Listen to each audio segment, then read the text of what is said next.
Merci. 14 septembre 2023, Mbote, Nabino Nyonso Sikabozali, Congolais de tout bord, Congolais de tout genre, Bato Nyonso ya Motema Malamu, Bato Balinga République Démocratique du Congo, Topé Sibino Mbote. J'ai dit allez to banzi ete Bozali Malamu, Kimia, Ezali na Mabota Nabino, Atako, Lobby, Nasuka émission. On a tous conclu que Kinshasa, Ezali Salité. Mais DB, c'est autour il y a ma responsabilité pour certains Kinois.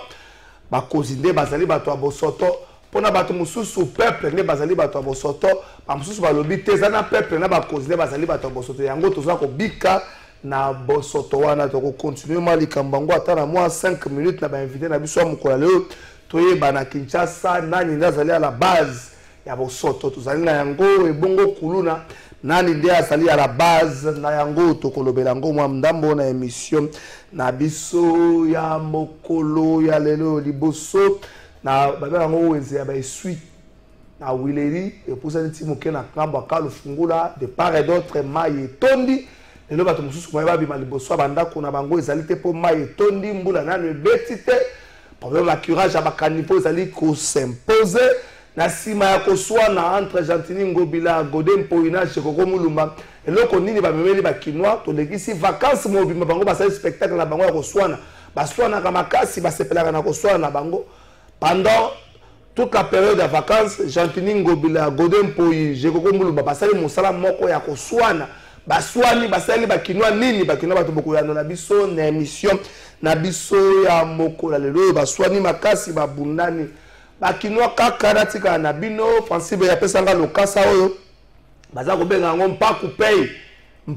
pay bomoni yango bakomya ngo mpaku pay ezali 500 francs 1000 francs to pe 1500 oyo ba taxi ba voiture zo sala ka taxi ba moto ba argent zo sala ka taxi na Kinshasa efutaka motuna oyo bozali na tongo bokomona date bozomona sike futami na ipem Kombo a problème nangate a fouti bisike belé bato agent atekeli bato belé 500 fois bato ko ba fouti et kendaka wapi est-ce que le loyo Godem Poyi le la président assemblée provinciale Gentini Ngobila na Chekoko Mulumba na boy na ngolo ministre ya transport po yebisaka biso ba nini kubu ba wi ko biso loko nini mbongo oyo esalaka tope kendaka wapi parce que balobaka bazo tonga ba parking avec un frais de stationnement et ça la canine parking nini batongi batia mabende 4 rond-point Molar dans 13 tonnes tétraton peut comme 10 tonnes 4 mabende na 10 tonnes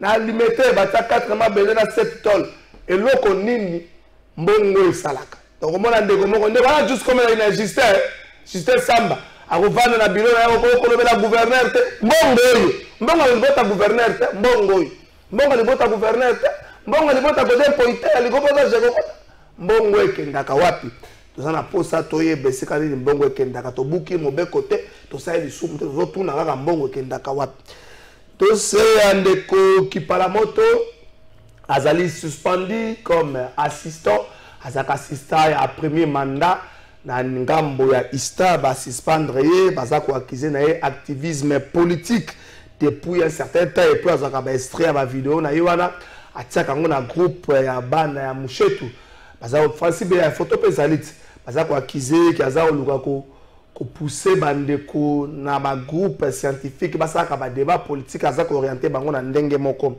na mituni na bakambi ya Ista. Je sais que vous êtes trop technique mokanda ya ngwana batu ba ko plateau ba ko lobela ngo pe na mituni na bakamba Ista. Je sais que vous êtes trop technique mais suspension est na durée délai direct suspension zani parce que c'est pas éternellement na tuni kaka Clovis Odinga yo tanga na Ista suspension Ista za na durée durée za ba suspension éternellement na ngambo toza loba ba ebisi biso kende Kipalamoto za ko se retrouver na bajol la service ya sécurité liboso betaki lisolo ya enlèvement et puis ndeko ape perdre lobby Francis Beaza nango bayebisi na biso ke ndeko kipala moto na bajol ya service ya sécurité oyo azali détenu depuis 48 heures déjà oyo azali na ngambo wana kuna. Jean-Marc, merci Francis Beaza. Jean-Marc Kabound à Kabound condamné pour 7 ans. Jean-Marc Kabound condamné pour 7 ans d'emprisonnement. Mon sanction quoi qui mokolo ya lobby ninyo bazaye ko landela e bazaye ko la Jean-Marc Kabound infraction cela qui lokola propagation de faux bruit plutôt outrage au corps institué et offense au chef de l'État. Propagation à faux bruit outrage au corps institué puis offense au chef de l'État. Léona Tongo dans la résidence de Jean-Marc Kabound Francis Beakopé Sabiso Yango moi mon boulot ça va m'écouter c'est là militant na ma cadre à parti politique na auto jouer na téléphone ba ebisi na biso ki ba mona ki ba policier kuna eloko ba ko sala ba éviter ba bazo kama ba condamner mutu ba condamner parcelle te ba mona ki ba tukuna yango ba militant pe ba yaki moi Simba Bende zalaki kuna moi makelele moi moto tsama ki kuna au moins Jean-Marc Kabound azali condamné pour 7 ans. Est-ce que ça a la possibilité à cause de l'appel de comment quoi la kisi biso a kaza na possibilité wana to komeka moi muke ko beta peli solo na yango na émission na biso ya mokola lelo infraction ya faux bruit mikolo faut keba cause na pe Timothée bo infraction ya faux bruit et kangiyo ka explication nango quiconque en répandant sciemment des faux bruits de nature à alarmer les populations, à les inquiéter ou à les exciter contre le pouvoir établi aura porté ou aura cherché à porter les troubles dans l'État sera puni d'une servitude pénale de 2 mois à 3 ans et d'une amende. Donc, l'infraction où tu as de 2 mois à 3 ans. Ce que le débat, c'était un Kabound de Outeli Wapi. Des invités, na biso na émission na biso ya mokola lelo na kopesa bango mbote pe na relaxa bino général Silvano Kasongo bato bazo betele masola le côté bel na Kinshasa général Silvano Kasongo azala ngambo ya Chikapa banda komi peuple azo sepela ne makasi bana Chikapa bazo sepela na ye azo tambola kana bozo mona ye wana azaya ko solola mwa cause moral na ba officier à la police na ko aussi kazwami général Silvano Kasongo to bois que les bafleurs c'est vrai bato bapandaki solo le coup les solo mo bimaki na Kinshasa na kombo na ye la bato bazana direct na prison bande kongo batindi bango balongoli bango na makala batindi bango na ngambo ya dolo général Silvano Kasongo azana ngambo ya Chikapa azako sala mosala oyo l'été tindié à sala mon général mes respects Timothée Lenoir na Pession. Merci beaucoup pour l'invitation. Naza très flatté pour l'invitation. Tu as pensé à moi. Comme Makambo Belé, on est donc. Makambo Belé, non, mais non. Moi, je suis une tête. Je pense à beaucoup pour l'intérêt, surtout d'abord il y a la République, évidemment pour le pouvoir. Je suis de l'Union sacrée. Na Pessimbo Ténagramique, les grands. Des pas bandit une émission politique na Yambingate. Mais lui et moi, on s'organise pour faire une émission spéciale. Donc, très content au monde à Grammic les grands. On s'accorde bien aux grands esprits et Simbaga. J'ai saisi l'opportunité pour nous repérer Sambo et Nabatouazota la prison Makala. Oui, Nabatouazota la prison Makala. Ils ont vraiment une certaine attention. Ce que j'aime chez Maman Rose Mutombo, c'est une femme très attentionnée. C'est autant la ministre de la Justice. Natangi Kombote. Je suis du pouvoir, madame est du pouvoir. Est-ce que dans le lobby Mabé? Biso tout ça, analyste politique. Moi, je suis parmi les communicateurs du chef de l'État. Hein? N'a besoin de mandataire, je suis de l'Union sacrée. J'accompagne Fachi. Et la vie politique est faite des choix. N'a pas erreur, n'a pas faiblesse, n'a biso Timothée Lenoir et fille quand l'homme est désarmé. Ça c'est. Faut ça c'est Martin. Donc on appelle Simbote na batwazo la biso na prison Makala, nazo senga la maman Rose. Ndenge luzolo bambi ya salaki. Si on peut créer une commission. Si on peut créer une commission, bah kitana on a prison. Il semble que la prison a pavillon ya basi. Au lieu de 200, 250, bah, pratiquement 800 à 1000. Soit conditions de vie, tout en cas réchauffement climatique, bah tu vas vivre un. Et pas mi bali écoute bah lobby déborder mais à terre à x5. Alors, je demande à Maman Rose Mutombo au travers de ses services, évidemment beaucoup d'attention aussi dans Nani, comment vous appelez les premiers présidents de la Cour constitutionnelle, Kamoulet et les pasteurs, mes salutations aux pasteurs, il y a un inspectorat général. IGE Sabo, IGE Sylvain Mwamba, bosenga non na maman ministre, bo créer une commission na ba prison na biso, en commençant par prison Makala, Ndolo. Au lieu que nous sommes à Makala pour 20 000 francs. Nous sommes à Makala pour 30 000 francs. Ba bossani. Donc République est bossani mutu. Maman na mutu comme on est bima boye, azana libanda. Musu azana même la grâce présidentielle comme eza mabima te.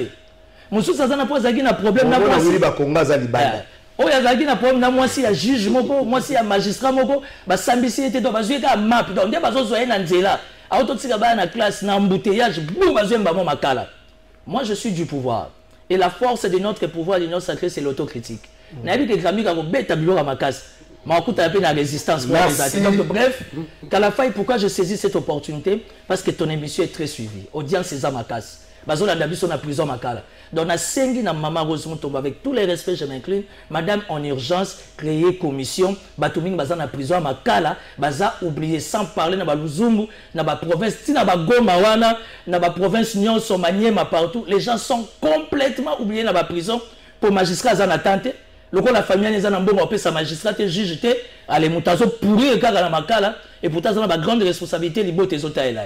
Merci bandeko ko constitutionnel aux la bino pe na requête ya Mike Mukebai de Timothée le nord atangi bato baza na prison tous la bino pe na requête ya Mike Mukebai pozo zo attend ezo umela to mona ki gymnastique ko bosala ki pasteur ko dem pe ba répondre à défaut.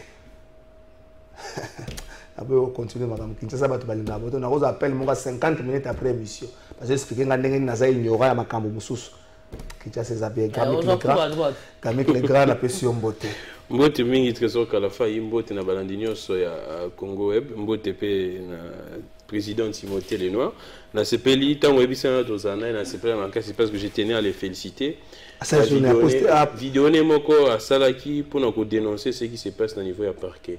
On a pas parquet na biso na lo bakaka na gombete mais c'est vrai que comportement n'est plus na parquet il y a gombe mais ça ko salema na parquet et belé et ce qui to généralisé en appareil judiciaire na biso bato ba yebiango mais bato na yebité ba linga ko bango te ba bangaka ou quoi tant on a monaki vidéo na CP na vraiment makasi oya lobaki nini que ce qu'on a na parquet na po vanda na ban bazo sengo mbongo et puis ba senga 1000 francs te ba ba senga $100 $100 pour vendre na ban pour ta la kuta te msuna moi TV $50.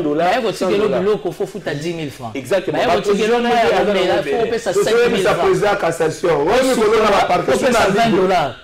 En commençant par le palais de justice partout les anassés. Au travers de tout temps dans la vous comprenez? Donc, pour nos soukola, il faut payer ça $20. Les policiers, il y a des mousses na bango. Et comment faire na bango? Attention, ceux qui muta kangami et ça synonyme de kana droit à vivre. D'abord présomption d'innocence et zali et puis mutu muso ko kangamaza mutata. Ndetinga belle attention. Ça veut dire que chaleur wana quelle que soit infraction, nazo mérité au nom ya humanisme et droit nazo mon pépé. Pour nos mon pépé, faut $100. Pour nos soukola na parquet, il faut foutre à $20. Na bureau je te dis et ça coupe à la policier qui les gère point d'interrogation. Basi mibali baola les sikamoko. Bakoko soukolate. Et vous gérez quelqu'un comme ça pendant 72 heures. 4-5 jours au besoin. Plus ou moins 72 heures. Moi, c'est à souhaiter. Moi, je connais un dossier, j'en ai parlé. Il y a une dame de 65 ans arrêtée dans un jugement taillé sur mesure, faux usage des faux. Mais le coup de la justice, ça Moussani Bakangi, Montassali 2 jours n'a parqué. Une femme, plus de 65 ans, à Soukolité. Et moi je suis du pouvoir, je suis contre personne. Mais j'estime que tout ça pour accompagner le chef de l'État. Il y a un moment na minute à Gramik na Maman Rose. Parce que Maman Rose a ancien yanda kwana. A yebine palais de justice et fonctionnaire. A créé commission de l'Uzolo Bambia Salaki. A quitté na terrain yemona na vérifier. A ça en tout cas na magistrat ba procureur makasi, ba bimisa batu mususu. Mutakangami na makala, il est condamné pour 10 000 francs. Oh, il est oublié pour 20 000 francs, 3 à 5 ans. Et puis, excusez-moi, ça m'a coûté. Tous les jours, je pèse mes mots. Je suis du pouvoir et les ai batoutés. Tous les jours, dans la prison, est-ce que Maman Rose est informée? Tous les jours. La prison m'a mais moi je suis du pouvoir. Force il y a union sacrée, ça autocritique. Il y a ma beaucoup autobétera ma beaucoup et condamné to condamné. Est-ce que tu bloques les autres? Est-ce que Maman Rose ministre soit un rapport? Pourtant monsieur ministre a informé. Vraiment. Voilà. Vas-y. Nasuki ça, nalingaki penda président Betela c'était en makasi parce que ngamu po na zo ba témoignage ba détenu wana que soko kena parquet au dépenser pendant 3 jours wana ata $5,000. Vous allez makala que na parquet. Au dépenser $5,000 parce que nyose za mbongo. Na bozo mo pe papa mbo eza mbongo. Donc et dans le moment où kolobela problème embouteillage au seulement na. Nous comme dossier va toujours vendre la on va lango. Zela na beta lisolo ngo. Na ça va ndeko comme la chose ça va dossier va na Kinshasa. To soigner na Kinshasa pendant 3 mois de vacances. Kodempoi Chantini Ngobila Jekoko Mulumba. Mbwakela to assister na scène moko mbwakela. Ça on a compris que Godempoi na Jekoko Ngobila parce que casse na mbwakela o ke na simbi miko na église papa Lumumba papa musée ko ba ke no ngai na kinwa ba tususu ba ba vena mais pendant les 3 mois bon to cuire à tabaka niveau to sali yango te na tronçon gramique le biso ko le ki rond point où il est on le qui côté canal qui les a la rencontre le qui rail na rail tu pousse na monde des arts maille tondi wana 5 jours déjà ba tu bazo kangama bazo ko na kata ba caniveau. Et ils ont créé embouteillage pas comme pas possible. Vous battre chauffeur à côté à gauche, à côté à droite, du boulot. Lobbying à mon monde de mes propres yeux, pas de moto, pour sauver mon tour, zoya matana moto. Zoka li bosso, n'est pas li boulot. À quoi il moto, moto, où est-ce que vous comme il y a mon bimbazine na mai. Est-ce que Kinshasa tozali sanctionné, il y a qu'on vivre dans des conditions oyo, biso peuple, nous allons ignorer inconscient. Merci beaucoup de votre trésor Kalafa. Tant on lobby likambo ba moto senga pe na évoquant parce que ça ko déranger pe ba kinois et belé na landi plaidoirie ya bato moto ba wewa ba lobby ke ba tika bango ba ko na ville ngape na osenga na ba konzi na ko kende na plaidoirie ya bana ya moto ana ebi que c'est vrai on dit que bandeko na biso wana ya moto ba lekisaka ba exagérer ba respectaka ba normalité mais baza pe bato baza victime makasi lobby ta on azozonga na kata motuka na moni moto moto moko a na monde des arts façon bazo kangela ye lokola nyoka asui mutu ba po ba roulage na police ba bureau de na ebi kutu te ba yebisa ba za la souste ba bureau de wala ezongi nango ezongi sura victoire ngamoko na mona ke lobby des gens en tenue civile se présentant comme des bureaux de on a monde des arts bazo kanga mona moto et l'on a se pelé na mona moto ana na ebite soka simba kisi bien ndeni akanga mikaka na moto na ye ba tomboli ba balusi ye kaka de quoi simba ki moto mabongo ezolongwa te baromo ba bureau ba bi moto asimba kisi to ndeni et c'est pourquoi je suis en train d'interpeller l'autorité à l'état surtout les législateurs en Bourgogne, les députés. Mandé, c'est la province, la nationale. Parce que partout, il n'y a aucun texte où ils ont protégé même Batunabisoana Yamoto. Baza victime na makamobele. Moi, on m'interpelle chaque jour pour Batunabisoana Yamoto. Bah, mais rappelle que la canne à Bango, Coco t'as mon avis. Parce que bah, c'est un peu biso. Par exemple, depuis rentrée scolaire, pour se mouvoir à midi, la Katia Gombeza, pratiquement vécu. Bambouteillage, les alliés. Kili bango ba sauvera biso awo longola wa kelo moi esika mo be foutier ombo na nazo sala plaidoirie wana na mokonzi commissaire ya la police ba sika na mona ki azwaki déjà exactement azwaki déjà fanyo na ye pas gouverneur de la ville nazo senga ye plaidoirie ameka kotala kwa léger moi bando na biso moto ba kotara awa baza ba kongomani alors en parlant na dossier oyo eza kolekana makambo embouteillage na Willery ce qui est difficile pour moi ce qui me peine et ça que nazomona ba continuer biso apparemment baza ko mona ngote o za ko sembler la penda passe ya wana apparemment baza ko mona ngote aussi longtemps toza na camp Lufungula juste à côté wana biso tout ebi makambo komaki na camp Lufungula incendie il y a des familles ba policiers na ba dépendants ba wala la libanda imagine qu'il y a des enfants et également des femmes enceintes si qu'on a solo nom ya Mayiwana. Parce que moi, ils ont fait ça sur les autres quand le fungula. Batona va vivre une vulnérabilité. Il y a la vulnérabilité. Il y a la femme enceinte. Nous sommes bazomona ngote. À part ça, mayo talandene baimondi ses alliés. On sent qu'il y a un problème, il y a curage. Il y a bakanivo. Bakanivo est bloqué. Si comme mayo ndenge et comme ndet batobenga na lopoto ba ostaniante. Mayo e go bebisa makadam. Et comme si on a un problème, on sait déjà l'hôpital.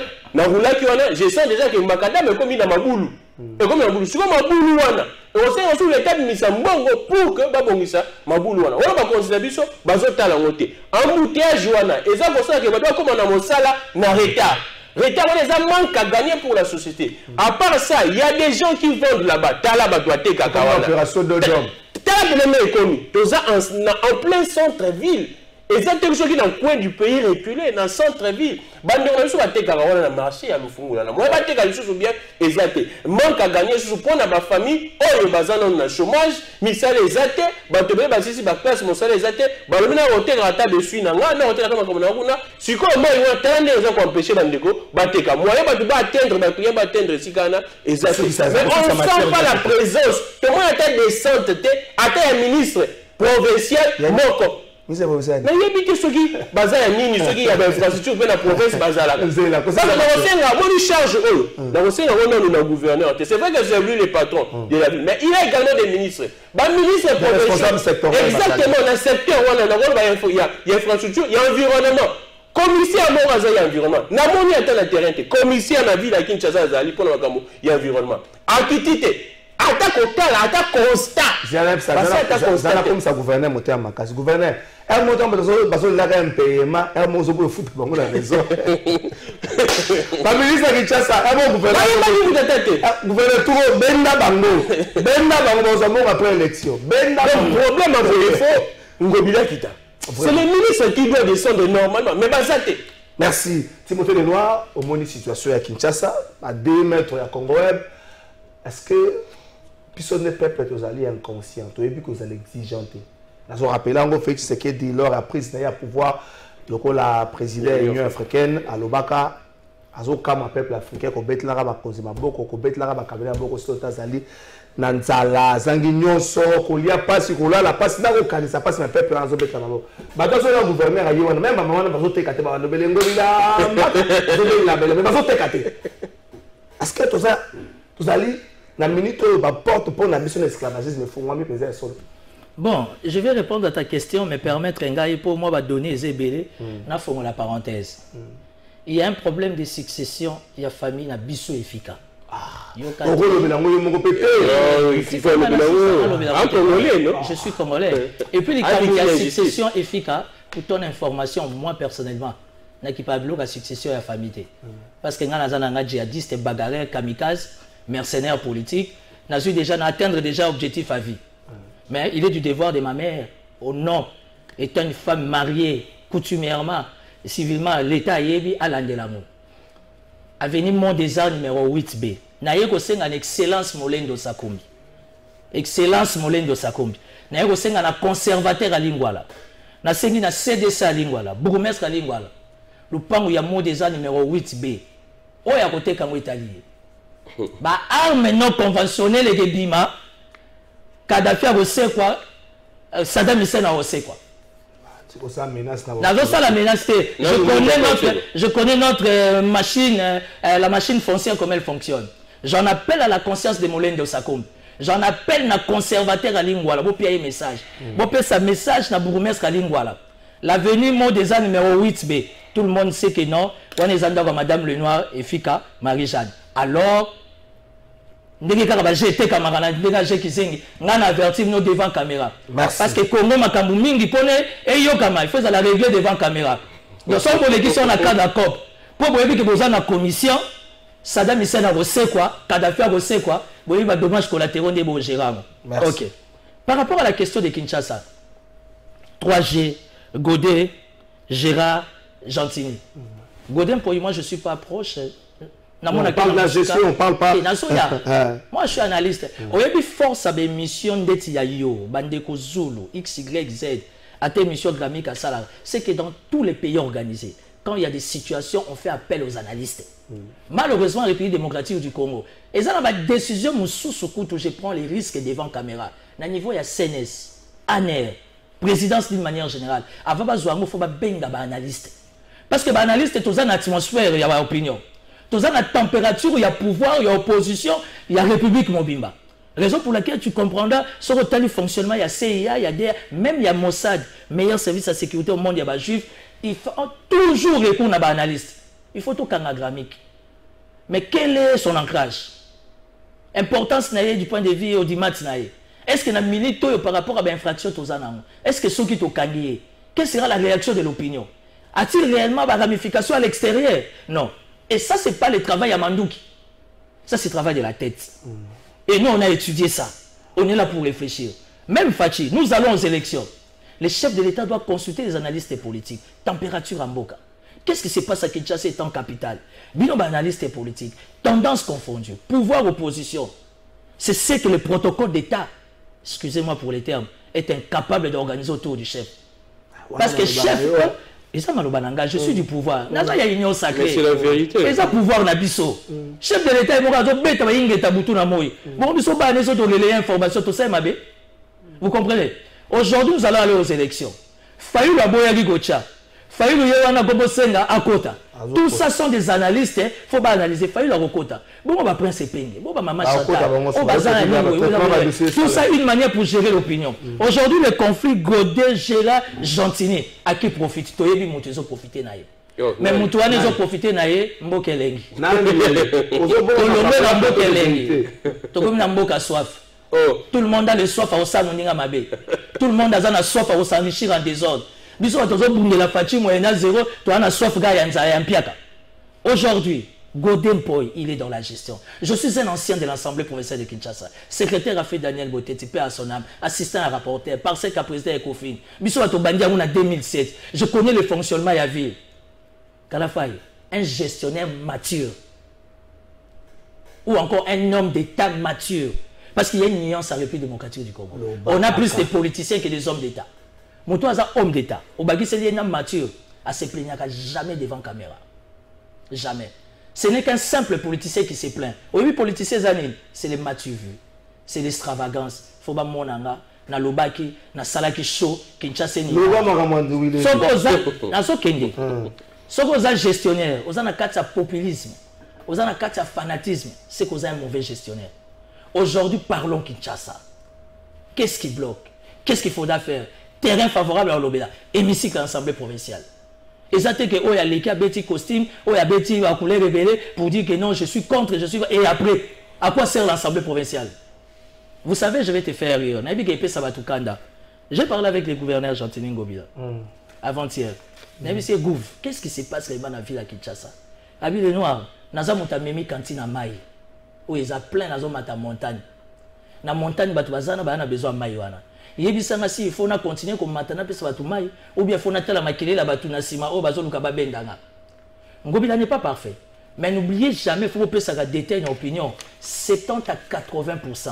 Il y a fonctionnement, il y a ville et où il y a un gouvernement national. Ça, ce sont des choses, vous voyez, ça va pas. Non, mais il faut poser la question à Samachou. On a 26 provinces. Qu'est-ce qui se passe avec la capitale? Le il faut pas qu'il y ait. Est-ce qu'il faut qu'il y ait un tracteur? Il faut du carburant. Et puis,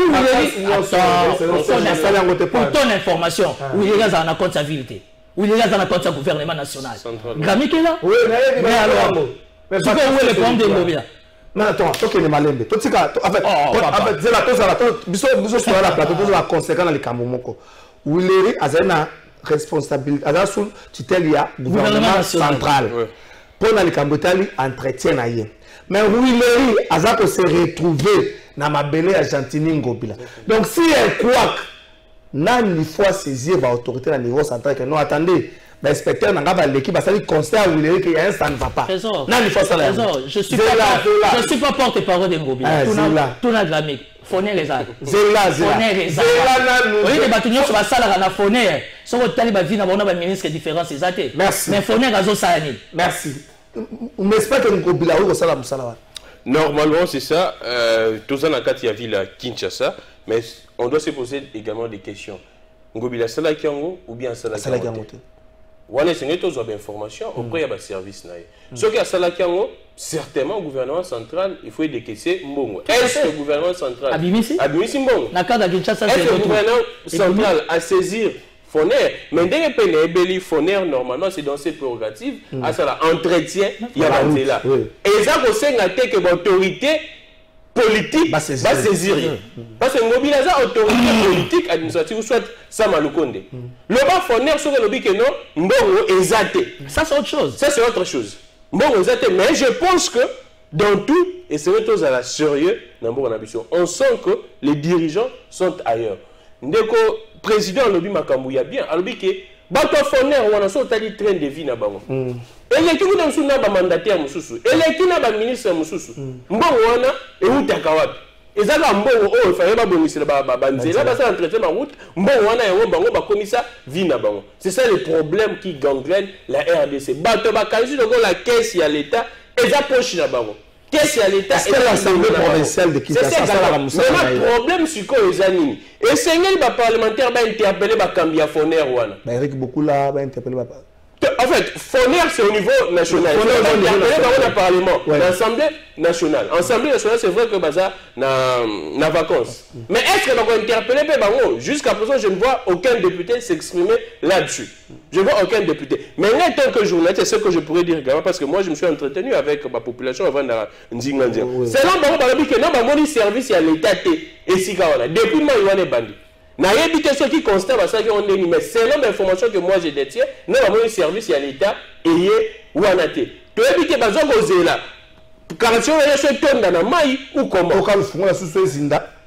C'est ça également le problème. Quand nous faisons les zinda sous, parce que c'est un ton rappelé sous. Bisi quand on lundi bien, courant peut les cannabis quand quand nous avons coup fawana, bako kanga baza électrocuté, ndeto baga na français. Nani yako dédommager ma famille à bateau. Il y a beaucoup de problèmes dans ça. Mais les gens ne voient pas tout ça. Batoazo tiroga bongo, batoazo kanisa loko là et tozana so Congo to mesana. Mabe ya mbongo so batoa komi ko mesana na bosoto, bakomi ko mesana na mabe. On devrait normalement surtout que nous sommes à 2 mois des élections. Nous sommes à 2 mois des élections. Ça fait partie du bilan également de la présidente de la République. Et le président doit être très rigoureux face à ses collaborateurs. Question directe. Exactement. Question directe. Est-ce que le gouverneur, dans l'ensemble du pays, va se rendre tâche facile dans l'exercice, en fait, l'exercice affecté comme président de la République? Alors, la manière d'agir, la manière de gérer la banque. Tout le bango, parlons vrai et parlons faux.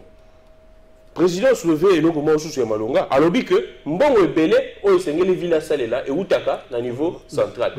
C'est le cas il y a ma province nyonso. Ba gouverneur il se retrouve bloqué. Normalement la constitution parle de retenue à la source. Retenue à la source de 40%. Car Mouzito a commis premier ministre, Mouzito n'aime pas le Kengo retenue à la source comment na rétrocession. Parce que à chaque on a boule nini.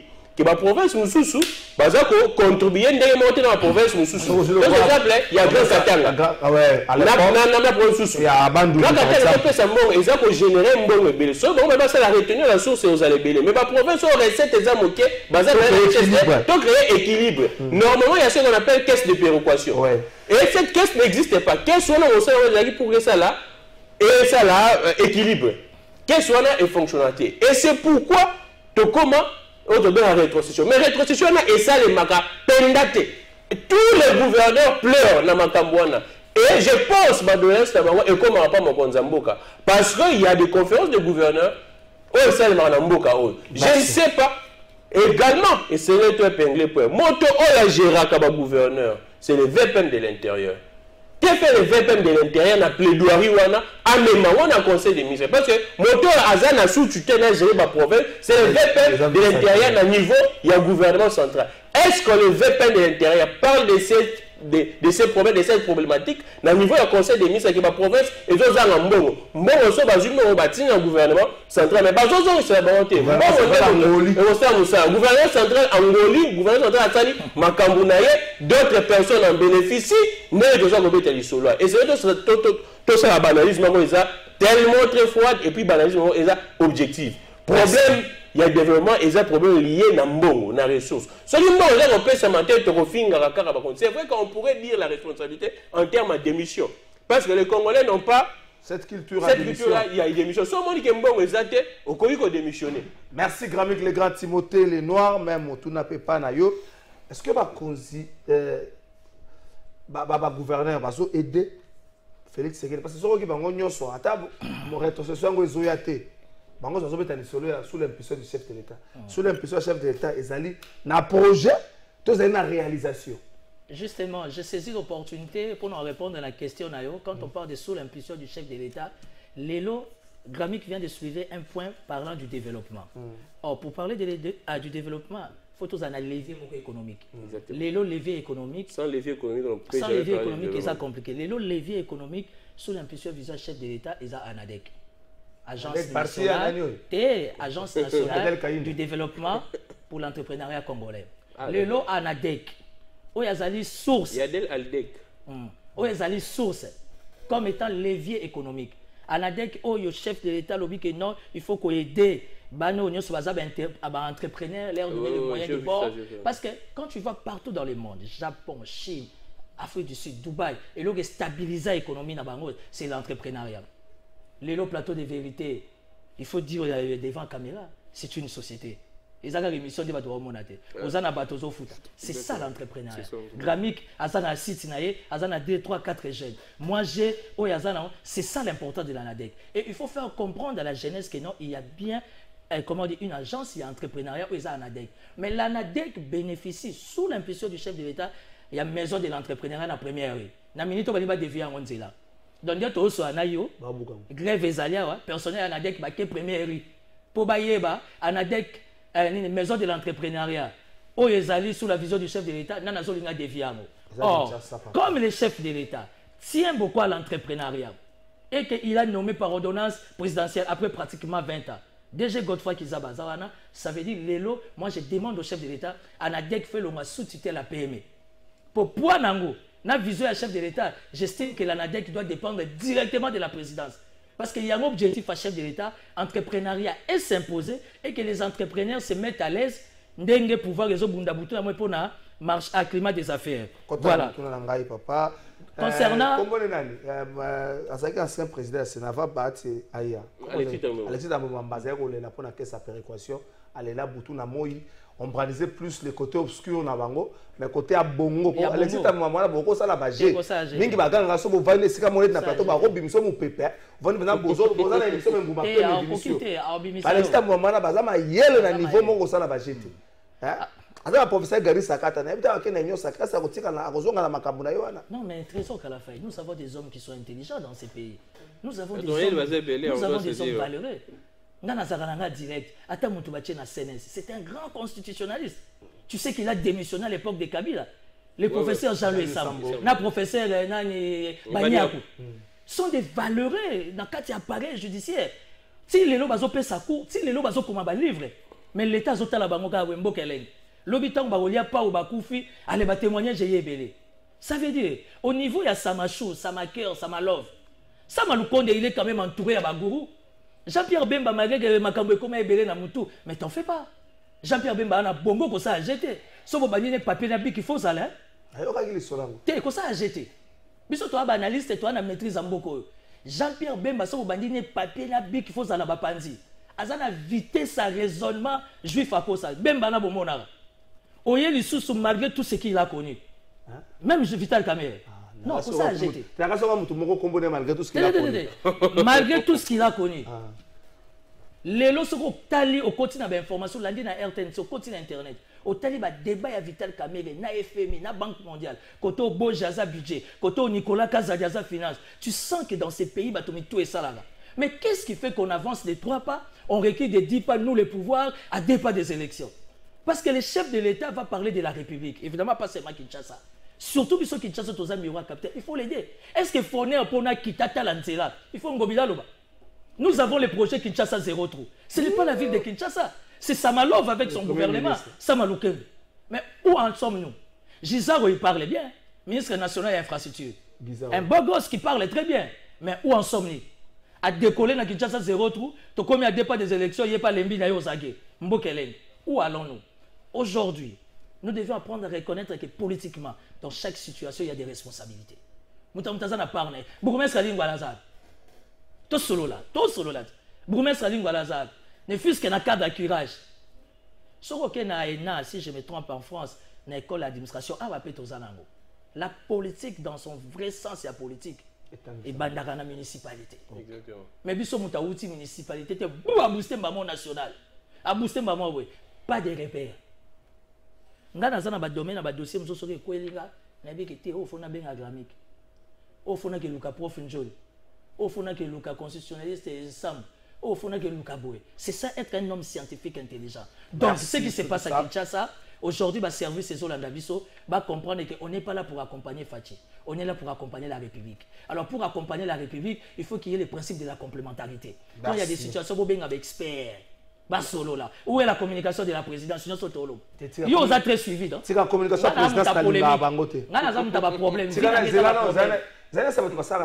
présidence de la République. Chef de l'État, c'est Moninga Motute. Tant que nous avons ordonnance, chef de l'État continue à stade samedi après match. Tant que le match est sili, plutôt à quitter la vestiaire. Normal, moi j'aime le côté affectif et le côté humain. Le côté quinois, il y a cette proximité au Fachi Azana. Président Souana va jouer. Est-ce que c'était important pour bimisa ba vidéo wana? Président Souana va jouer. Le président Chancel Mbemba. Président Chancel Mbemba a communiqué un message à plus de 3 reprises. Communication fritango. À plus de 3 reprises, na moni yango, mais je n'ai pas eu le temps à répondre. Na répondre na poko. Est-ce que Batubagi n'a pas ça? Est-ce que la population n'a pas ça? Que Chancel même a commis la président. Vous avez le moment béton na béton. Vous avez la communication chef de l'État. Si vous avez un papier, trésor là, vous avez une infraction. Vous avez une infraction. Vous avez une infraction. Qui t'a dit que vous avez une trésor. Gramika lobana été. Parce que Naboyi Gramika ça l'exposer. Namoko na conflictuel. Ah, t'es là conflictuel. La carte à pouvoir. Et on a un mercenaire politique. Fachi doit avoir un deuxième mandat. Ça, c'est un acquis. On va voir ça débat. Fachi soit un deuxième mandat. Mais faisons les choses proprement. Tenons compte de l'indicateur. Si nous, l'Union sacrée, on a un deuxième mandat, avec cette communication qui entoure les chefs de l'État, alors on aura des problèmes. Merci Timothée Lenoir. Merci. Merci. Pour chaussures les akunana parfum, yo la tarabongote. Merci. Mais papier n'a pas notre technique. Nous avons mis quoi l'ouzolo. Mbouta Jeff Kamba la vérité. Merci. Toko Tarakatsa Kamba la té. Message à Bandeko. Bonjour, journaliste. Hier, à partir de 19h à 20h au niveau de l'ISTEM Kinshasa, je vis les jeunes gens entourer une jeune dame, bétier à mort, et l'autre en train de brûler. Je demandais, les Kambouni, Balobi, les alliés, voleurs, Balinga, Kibayi, étudiante, Moko, s'il vous plaît, arrêtez de nous faire justice. Julie Makonga, bah, tu vas se faire justice depuis un certain temps à l'Emba, Bakoluna. So il était à côté Marambo, tu as aussi à Kinshasa, bon Luka Bossi, ça les Kambo, tu as commis comme Bakoluna. Grammy Clécan, qui par la moto, on a repéré ça. Tu as une minute dans les Kambo.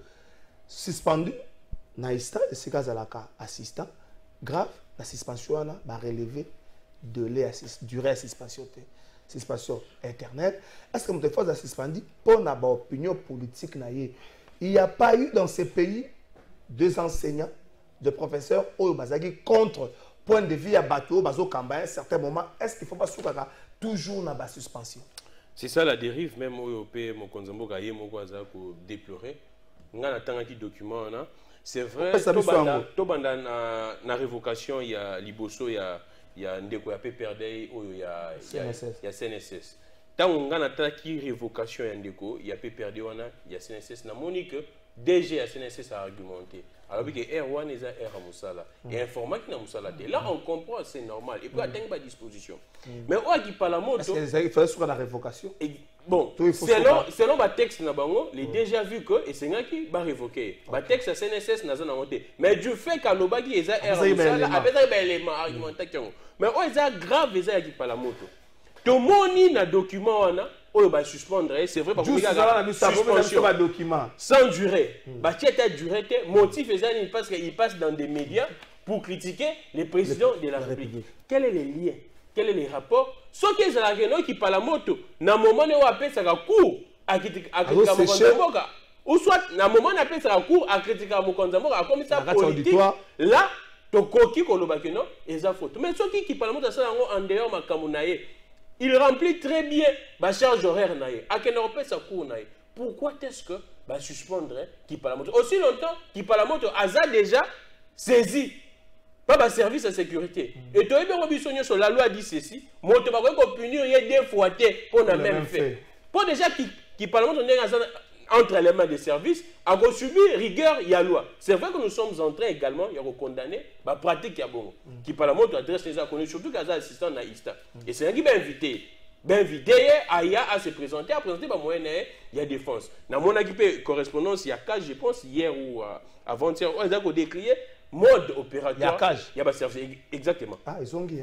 À CAGE, à l'objet, il y a mode opératoire, mais on a décrié mode opératoire. Il y a service au lieu, bâtine de l'invitation, comme il a enlevé bateau. C'est pourquoi je suis en train de dire ceci.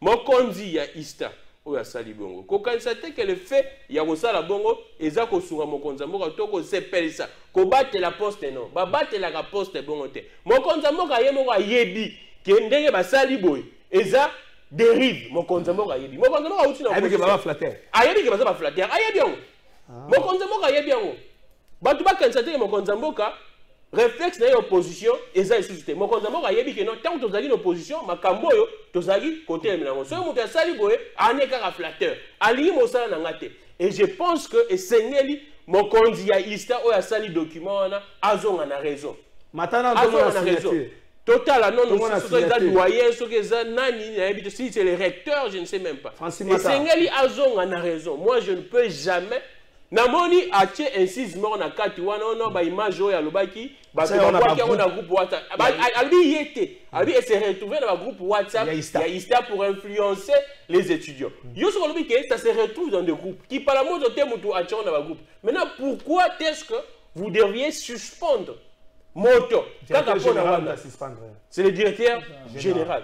Moi je suis écœureux na évité rapport wana et c'est là au niveau de la section parce que na Ista bazar na section chef à section mutazaki rapport wana na évité parce que le DG ne peut que suspendre sur le rapport et aussi la section na évité que chef à section ça qui répond mais moi je suis en train de dire que OESA dérive l'effet de suspendre quelqu'un parce qu'il a critiqué. Il a tenu des propos discutants contre le président de la République. Il y a des instances habilitées. Au Bassénel va gérer Makambouana qui, par exemple, aujourd'hui est entre les mains des services. N'a bandit que O et Salemi Wana na Ista, et ça dérive. Là, c'est même politiser les institutions, les établissements universitaires. Là, c'est politiser, c'est là. Et le président, je ne pense pas qu'il est content de ça. Merci, Gramik, les gars. Timothée de Nassepel pose à Moutaignon, Sakana, c'est pour le Bassi, ma Gramik. Est-ce que tu vas zinga fait ce qu'il dit? Bazaba démocrate. Est-ce que tu vas zinga fait ce qu'il dit? Comme on dit, Zanga Mobuta, comme on a une image, Zanga Mobuta, comme on a une banque, on a nommé après mandat, ce que je suis Kakao, à Kenai. Akoya kozonga Zanga Mobuta zo mona na commémoration ya wala mabambe ba o mabambe ba jibe so November first class o zo banga Zanga Mobuta zo mona. Est-ce que tu vas ça pour un chef de l'État bazaba démocrate? Est-ce que tu vas ça pour un chef de l'État un point de vue contraire? Est-ce que parce qu'on a ça fait c'est qu'il était un dictateur Bon, écoutez, je vais dire quelque chose. Moi, personnellement, je suis très rationnel dans ma il y a beaucoup de choses où ma pratique, il y a beaucoup de union sacrée que moi, je n'apprécie pas. Il y a beaucoup de choses. Justement. Je vais te dire une chose. Au moins, Timothée le noir pour Nganazwa. Hein? Ils ont fatigué. C'est comme tu as sa fatigue hors de la paix, ça a géré souffle. Nzambe. Ça veut dire qu'autour du chef de l'État ne m'intéresse pas. Moi, je suis fils à maman bien élevé. Je n'ai pas de millions, mais dans ma discipline.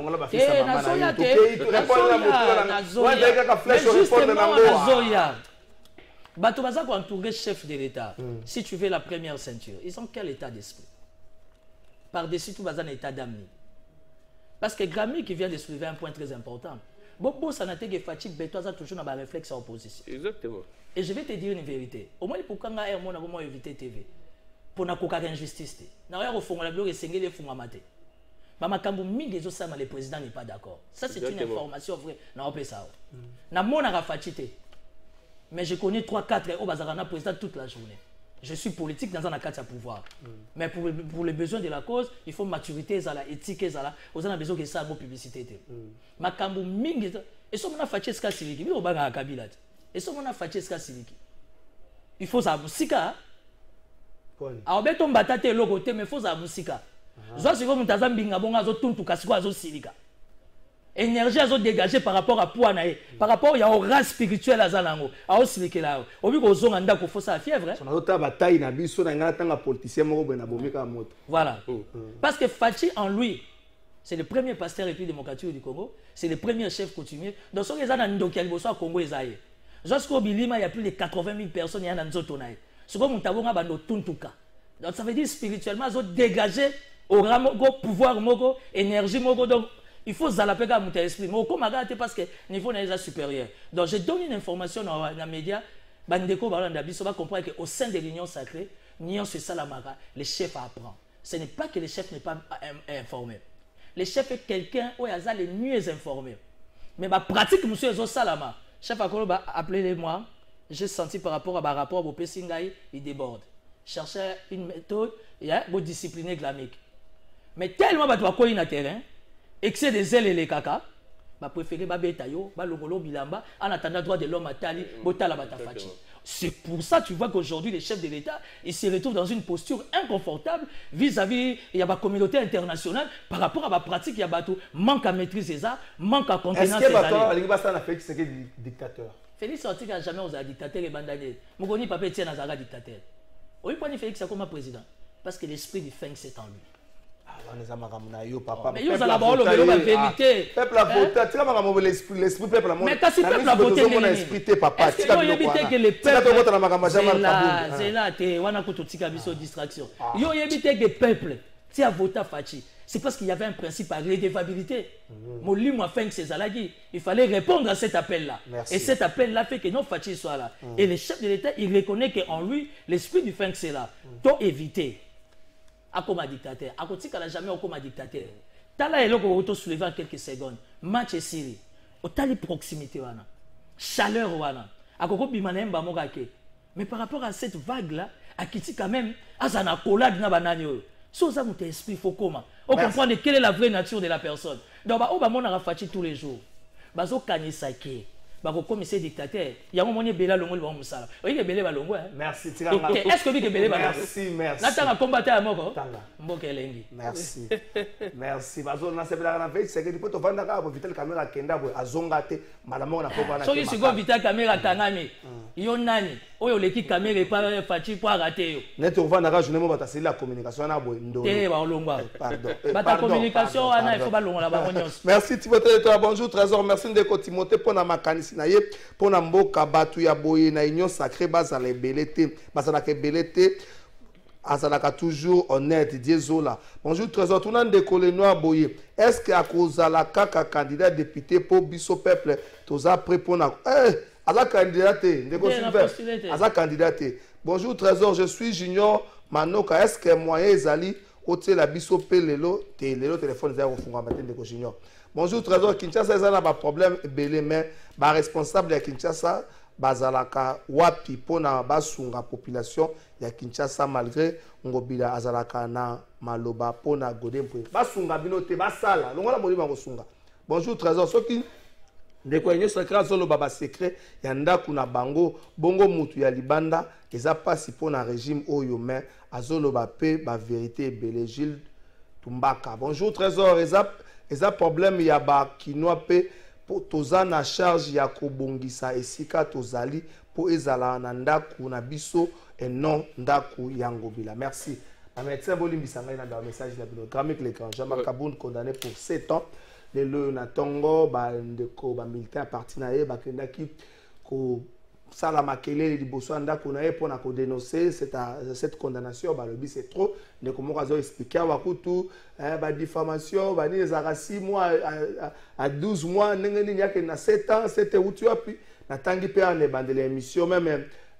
propagation de faux bruits utaka de 3 mois à 3 ans na mituni 7 ans utu api za moins belé.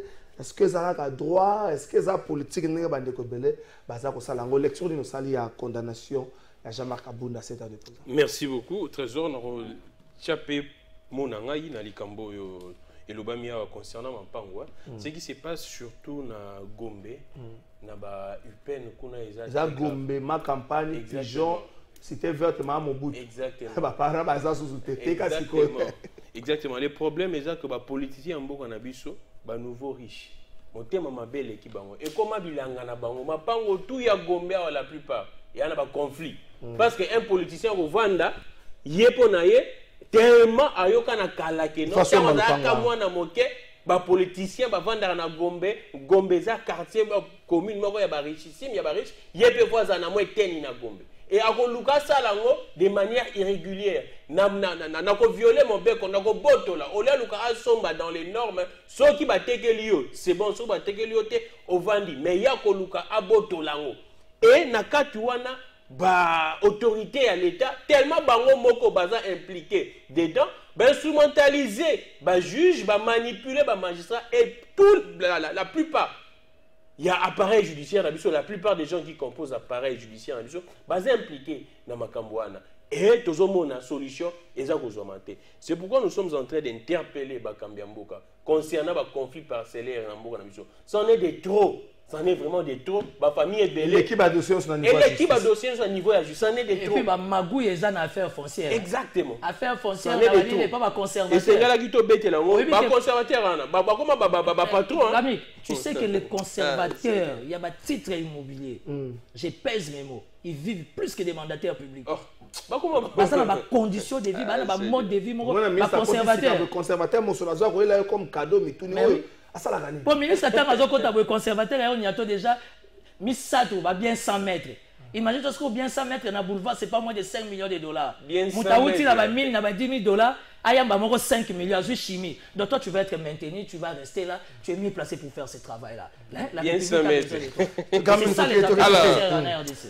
Merci beaucoup. Alors, pendant qu'il y a Makambouya Kaboun, donc il va tout débat tout autour, il y a Peno Bakatelier, 7 ans. C'est vrai que moi, je suis contre ça. Moi, j'aimerais à ce que Batika Batoba s'exprimer s'il y a des faits. C'est un que le procureur a mené l'enquête pour vérifier les propos. Il y a Kaboun d'abord au lieu. Bon, on sent même noir, on sent la même politique. Alors, parlant des 7 ans, selon mes informations, il y avait 3 griefs. Grief à l'ébauche, propagation de faux bruits, imputation dommageable, outrage au corps institué. Exactement, à l'autorité. Ce qui te salit sommation et infraction, on a 2-2 moko ou soit 2-2-2 6 le principe est la peine la plus lourde. Exactement. Il y a un suko. Ce qui te na démarche à bongo, tu tomber na bongo. Mais suko, mais tu benga un humanisme. L'appareil judiciaire est un caractère pédagogique. Et c'est une réalité. Ce qui motoba memie, bo sele qui motema mabe. Ce qui na bandeli batoba zo information. Si le ministère public a requis 3 ans. Le ministère public a toujours au-delà. Le ministère public a 3 ans. Mais il y a 7 ans. À ta caractère pédagogique, moi, humanitaire, humanisme, exact. 7 ans, pourquoi? Parce que ça va propos pour que tout ce ça n'a habité. Mais moi, je pense que c'est un bannir si c'est un moyen de faire pression à Jean-Marc Kabound, parce que selon nos informations, selon Batonaye, c'est un moyen de faire pression. Les régimes auraient envoyé des émissaires. Là, ce sont des informations que je donne. On a conditionné parce que personne n'a des preuves. Selon les proches de Jean-Marc Kabound, Kabound tout en étant en prison, les régimes auraient envoyé des émissaires pour négocier avec Jean-Marc Kabound. Mais moi également, je ne vois pas les pouvoirs, les régimes en place envoyaient des émissaires pour négocier avec Jean-Marc Kabound. Pour gagner quoi? Exactement. Pour gagner quoi? Non, en fait, la question que je me pose, les régimes pourraient envoyer des émissaires pour négocier quoi? Je pourrais être d'accord si c'était Fayoul, si c'était XY, mais Kabound, pour gagner quoi? Je ne sais pas. Il est peut-être le chef d'orchestre Union Sacrée qui maîtrise mieux ma couloir. En tout cas. Merci. Mais en tout cas, moi, je pense que il y a 2 éléments qui m'accordent si on sent la main noire politique. Le lot, tout le monde est militant. Ça a pression. Nanzela, il y a gaz. Et bien, au sein de la policier, le service de sécurité, on a la répression. Va causer des dégâts. Les policiers toujours au-delà. On a bevu, on a vu. Na bandeli, ba policier ont la répression na Kingabwa. Toyo kateko no Kingandi ya kufi. O Kingandi salibwe. Parce que tu as aussi déjà dans le carnage à Goma. On a parlé de plus de 50 morts. Merci, Grammy Bakata Bisota Datel, Bana Kingabwa, Kotaba Eric Bokula. Honorable Eric Bokula, côté na bango, on appelle CM Bota. Honorable Eric Bokula. On appelle CM Bota. On appelle Eric Bokula. Bien que ma caméra. Kotaba Eric Bokula. Merci, Eric Bokula, ça à Paris. Eric Bokula, la CM Bota. Na partie matata po, na pesa pe Mbote na batu na yebi na partie matata. Na pesa yemo matata po nyombote. Na yebi secrétaire général. Franck Chamana, c'est un beau. Florus dans la partie, toi, ça raté. Tu es dans la partie. Bon, on a eu 2 personnes. Ah, journaliste, c'est Florus. Après, 2 personnes. Ma tante Pogno, la secrétaire générale, ma tante Pogno, ça m'a cassé parce que la partie, tu vas les avoir la secrétaire générale. Merci. Après, si je Eric, beaucoup là, mon ami a comme député, papa social à Zolanda Bisso, il dit il dit il va à la Bisso. Mais il sait il va à Kirel à Californie, il a tiré Bosso. Bon, même il y a pas il y a tout un service. Plus de mois. Il dit il c'est quelqu'un qui est bien organisé, il est en déplacement. Ndenga zongi wana na asi suivi ezala donc il sera déplacé makambo ku fara te makambo ku c'est ça l'administration makambo stopper et na niveau ko stopper pour ça la misala wana ezaka plaisir te mais banini basé le tikali non mais justement na c'est pas le Cameroun le Baki tu accompagner la Rabat tu accompagner la République et dit il na quoi tu as vous avez failli mais non il n'a pas failli parce que il a plus de mois bah curé tirage d'abord les moyens. Évacuation les AP moyens. Mais c'est pas qu'il prête de faire les tout à la fois. C'est pas que prêt. Et dit il y a les papas social. Moi n'engagé à salir moi volontairement au l'état au salaté. J'estime que toi et moi il faut applaudir des actions comme ça. Tous on a besoin de politiciens, on a faible moyen bazanango, baza pour accompagner les publics depuis coronavirus. Vous oubliez. Moi